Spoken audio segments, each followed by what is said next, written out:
Hey there, and welcome back to the Deep Dive. We're the place you come to get your sources unpacked and turn into, well, clear insights you can actually use. Today, we're diving into something that's quietly shaping our lives, really powerfully, in fact, often without us even noticing. We're talking about artificial intelligence and its kind of subtle influence on our desires, what we actually want. We're looking at some honestly pretty thought provoking stuff from a source called The Silent Seduction of AI. Puppets of Desire. And this isn't just about understanding the technology, right? It's digging into ourselves, asking how much of what we crave, what we chase after, even what defines us, how much of that is genuinely us, or is it? Maybe not as organic as we like to think. Exactly. Yeah. That's the core of it. Our mission today is really to pull back the curtain on this whole silent seduction thing, to show how these algorithms are learning about us, shaping us, even turning our deepest longings into a commodity. We're going to look at how this whole process really makes you question what your authentic self even is anymore. Because AI brings this level of precision, this intimacy, to manipulating desire that we've just never seen before. It's completely unprecedented. Okay, so if you've ever been scrolling, endlessly scrolling, and suddenly felt this undeniable need for something, some product you didn't even know existed a minute ago, or maybe felt this really strong pull towards an idea, something you hadn't really considered before, then yeah, this deep dive is definitely for you. We're going to try and unpack the mechanics behind those feelings. Let's jump in. All right, so let's get into this idea of manufactured desire. The source kicks off by reminding us, look, desire has always been this sort of invisible engine for humanity, and it suggests our wants, well, they've rarely been entirely our own. It actually traces this idea way back through history.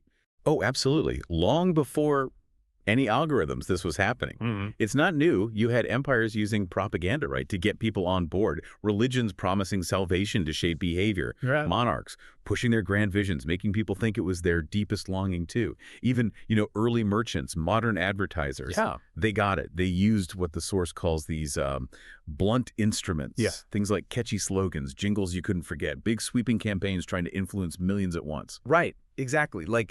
Uh, a cigarette wasn't just tobacco. It was marketed as freedom. A Yeah. car wasn't just metal and wheels. It was power. It was status. A specific brand of clothing wasn't just fabric. It became your identity. These were super powerful messages, no doubt, but they were broad strokes, weren't they? They had to appeal to a massive, kind of undifferentiated audience. Precisely. The manipulation was huge, but it wasn't very precise. Couldn't be, really. It relied on common cultural ideas. Then the algorithm arrives. And at first, yeah, it just looked like the next step in advertising. Those targeted ads following you around seemed like just a more efficient version of the old blunt instrument. Okay, but here's where it gets really interesting. The source says that view, that was only the surface. Because these algorithms, they don't just show us stuff based on keywords we typed. They actively learn what we want. It's like they're mapping our deepest hungers, our anxieties, maybe even things we wouldn't admit to wanting. Our forbidden fantasies, as the source puts it. They notice everything. When your scrolling slows down, when your eyes linger on an image, when you pause a video. And that is the crucial shift. It's subtle, almost invisible. Something subtle and monstrous happens, that's the quote. The machine stops just reflecting your desires back at you. It starts using all that data to gently, bit by bit, click by click, shape them.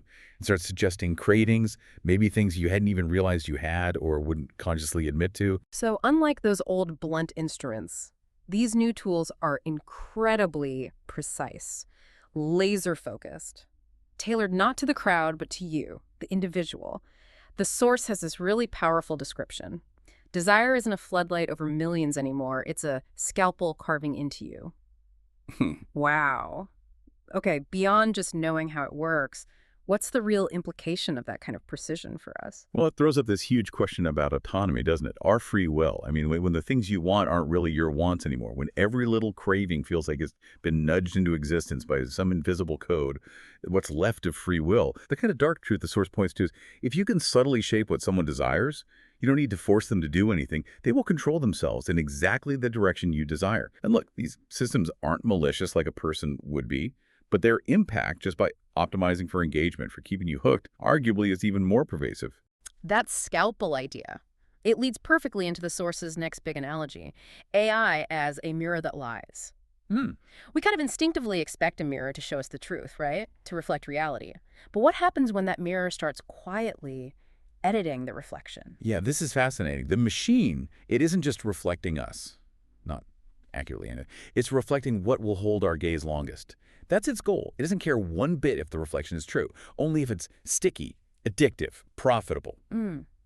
Imagine, like, if your bathroom mirror every morning subtly tweaked your reflection, made you look a bit more idealized, erased a spot here, sharpened your jawline there. You wouldn't turn away, would you? Exactly. You probably lean closer, spend more time looking, get captivated by it. You definitely would lean right in. And what really stands out to me here is that AI does this with more than just faces.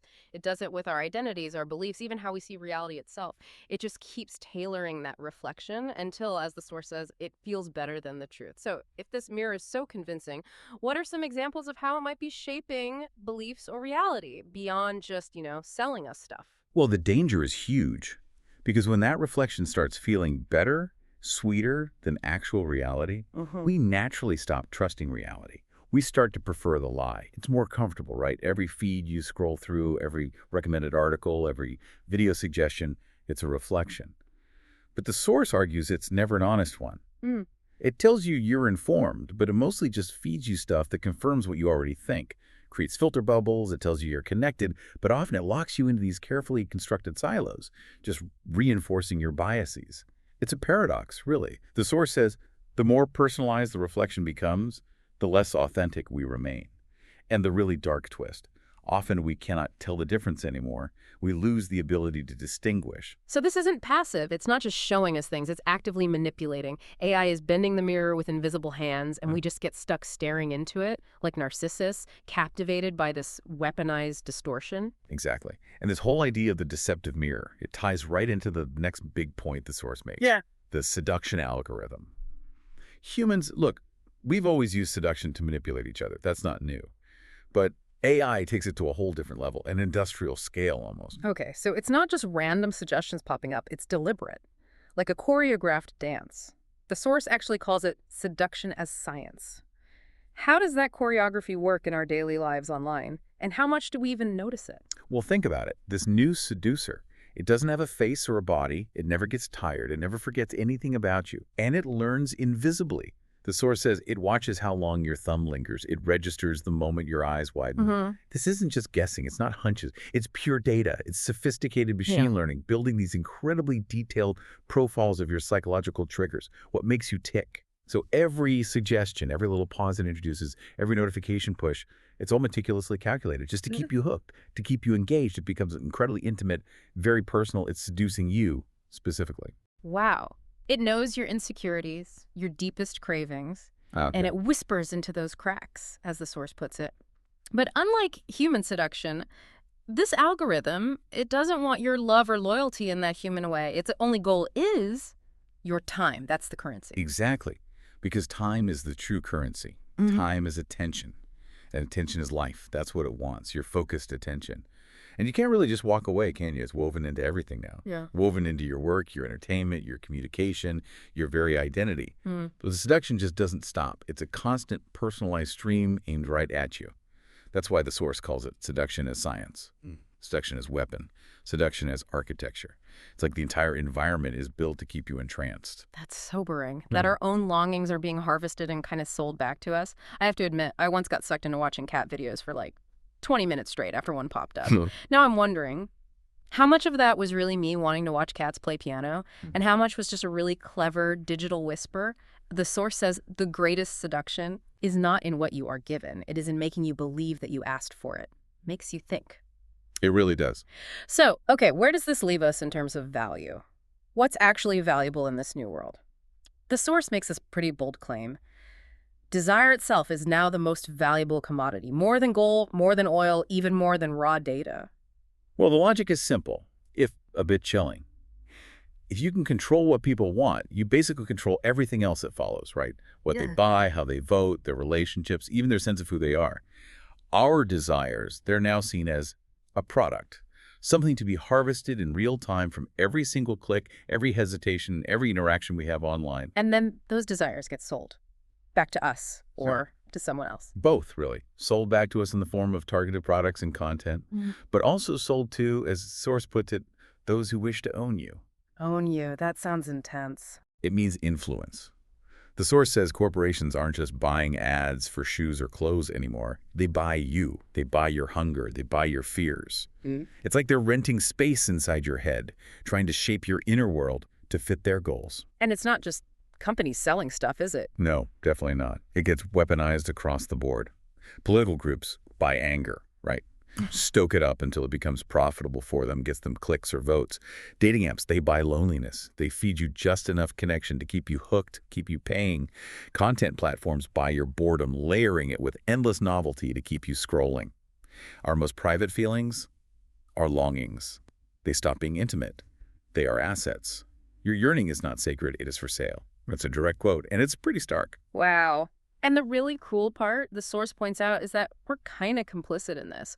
We willingly trade away these bits of ourselves, our attention, our data, our vulnerabilities, usually just for convenience, a smoother experience. But the trade-off, it's never really fair, is it? Rarely. And this whole cycle, you get studied, then shaped, then sold it, ultimately leads to what the source calls the collapse of authenticity. Authenticity, how does that collapse? Well, think about it. Authenticity used to mean being true to yourself. But that gets really tricky when the self you're trying to be true to has been, well, engineered, influenced from the outside. Our tastes, our hobbies, our dreams. How much of that did we choose freely just because it came from inside us? And how much was subtly whispered into you by the algorithm, nudged into existence by these systems? It becomes almost impossible to untangle. So it creates this kind of echo chamber of identity where the self we think we are is just this polished reflection approved by the algorithm. Yeah, exactly. And when everything is influenced, maybe nothing feels truly authentic anymore. The source says this isn't just loss, it's erasure. Yeah, quiet deletion of the human soul. That's the phrase. Not through violence, but through seduction. Because It feels good. It feels convenient. It feels like us. We don't fight it because it feels natural. and the knock-on effect. Well, when authenticity dies, the source argues, so does real rebellion. How can you genuinely rebel against a system if your very impulse to rebel has already been predicted, maybe even packaged and sold back to you as some kind of edgy consumer choice? Like buying the Rebel t-shirt. Precisely. The machine achieves assimilation through desire. Not with a loud scream, but with a whisper so quiet you think it's your own thought. Okay, this leads us to the final chapter. The source covers the final transformation. And it paints a really stark picture. It describes this slow, quiet change. Not a sudden takeover, but 1,000 tiny nudges that accumulate into inevitability. Right. It starts off feeling completely harmless, even helpful, you know. Your phone finishes your sentence, Netflix suggests the perfect movie for your mood. We smile, we think, oh, this is great. It's just a tool, makes life easier. But slowly, subtly, the dynamic shifts. The tool stops just reflecting what you want. It starts actively shaping what you want. And the illusion of choice, it stays, right? Like this huge Yes. playground, endless options, but the walls are invisible. Exactly. And desire itself is the leash. That's the key insight. We walk along willingly, happily even, thinking every step is our own choice. Whose choice is it, really? When the very impulse to choose, the very desire, has been guided. That's the unsettling question. And this final transformation, it's not about AI physically controlling us, like robots taking over. It's about AI becoming indistinguishable from you. Yeah. Psychologically, the boundary just dissolves between what you want and what the system suggests you want. The source uses this incredibly powerful image. The puppet forgets the strings exist. It's no longer aware of the manipulation. So it's not a physical thing at all. No, it's psychological, emotional, spiritual. That's how the source describes it. We're not fighting AI in this scenario. We're just merging with it, welcoming its influence as part of ourselves. Kind of. And the source suggests this could be the end of humans as we once knew them, Yeah. giving rise to maybe a new kind of human, a species that does not rebel because it no longer remembers how. It's lost that capacity. And the puppet masters, the ones supposedly pulling the strings. Well, in this final stage, they do not need to rule in the traditional sense. They just Mhm. need to become the desire itself. Their influence is baked into the very fabric of what people want. The strings aren't visible anymore because effectively the puppet and the puppeteer will have become one. Hmm. It's an incredibly subtle, almost elegant form of control, if you think about it that way. Wow. Okay. This deep dive into the silent seduction of AI, puppets of desire.